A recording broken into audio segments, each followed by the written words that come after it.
The Faculty Senate at the largest school in the Connecticut State College and University system has voted overwhelmingly for the system president to resign. Yeah, the CSCU Faculty Senate resolution also calls for the abolition of the governing board of regents that approved that big merger of the community colleges that was just rejected by the college accrediting agency.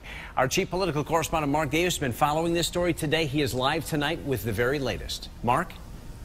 Hi, Darren and Ann. Good evening, everyone from the Hartford newsroom. Yeah, this is all about that controversial plan to merge all 12 community college campuses into one school with 3 regional administrators and make efficiencies at the 4 universities.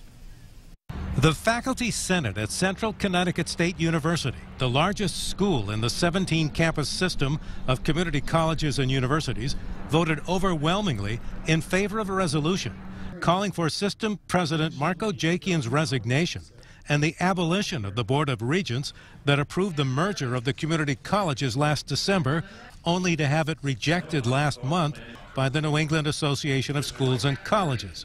Since the rejection, Ojakian has said he intends to find a way to move forward with the merger or try to appeal the decision by the accrediting agency. Professor David Blitz is a member of the Central Faculty Senate and was one of those that told the board that the merger would not work. We've gone to meetings of the Board of Regents. We've attended meetings of the Legislature Higher Education Committee with no impact. We're not listened to, and consequently, this is the result. I have no intention of resigning. I think the board has complete confidence in my ability to move the system forward. Ojakian has said he may have no choice but to nearly double community college tuition and close campuses because of state funding cuts. The Faculty Senate resolution calls for no decisions to be made until after the November elections, when there will be a new governor and legislature.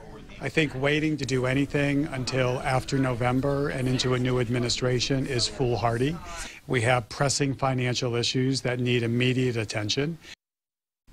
And Ojakian says he still feels this merger plan for the 12 community colleges is the best course of action, and that he is scheduled to meet with a representative from the accrediting agency later this week.